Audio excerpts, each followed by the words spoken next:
50 تن از کارمندان معینیت پلیسی و استراتژی وزارت امور داخله از سمینار آموزشی نظارت و ارزیابی سند فراغت به دست آوردند. مراسمی که به همین مناسبت در تالار مقام وزارت امور داخله برگزار گردیده بود، مولوی مخدوم عبدالحق معین پلیسی و استراتژی، شیخ محمد نظر شینواری معاون معینیت اداری، محمد اسماعیل حنیف رئیس منابع بشری، صلاح الدین سعید رئیس عمومی نظارت و ارزیابی، محمد بای بشارت رحمانی رئیس استراتژی و دیگر رؤسای وزارت امور داخله اشتراک داشتند. شیخ محمد نظر شینواری معاون معینیت اداری برگزاری چنین برنامه‌های آموزشی و ارتقای ظرفیت را به کارمندان و مسئولین مهم توصیف نموده و مجازات و مکافات را در نظام امارت اسلامی یک اصل دانست. الحمدلله د حکومت والے ټول کارونه دا ډیر په لږ وخت کې چې کوم دی هغه سرته رسولی شي او دا ظاهري مجلس د هغې دپاره یو بیلګه او یو نمونه ده. الله دې وکړي چې موږ او تاسو په هر نهاد کې ښه پوره ارتقا وکړو او ښه پوره مهارت حاصل کړو او بیا د ولس ته د ملک ته او دین ته ښه خدمت وکړی شو.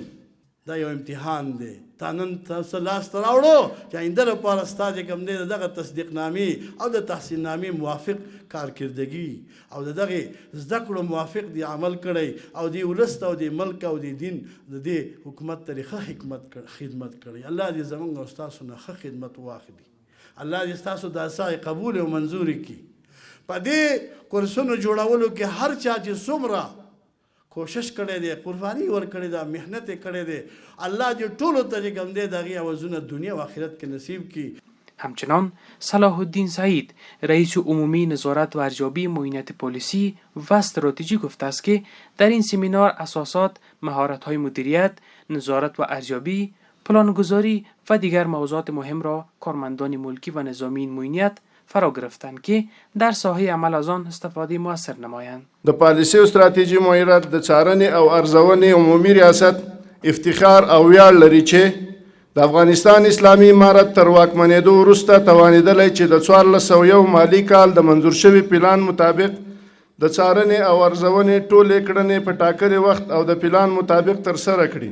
سپس محمد اسماعیل حنیف رئیس منابع بشری و محمد بای بشارت رحمانی رئیس استراتژی وزارت امور داخله برگزاری چنین سمینارهای علمی و آموزشی را مهم توصیف نمودند و بر مسلکی سازی بیشتر کارمندان و مسئولین تاکید کردند. پاسداری و حراست از این انقلاب، از این نظام، از خون شهدا، پاسداری از تکالیف، رنجها و زحمات بزرگان و مسئولین جهادی و امارت اسلامی وظیفه شرعی، ایمانی، وجدانی و میهنی هر یکی از ما و شما و هر یکی از شهروندان افغانستان و هر یکی از ملت افغانستان است.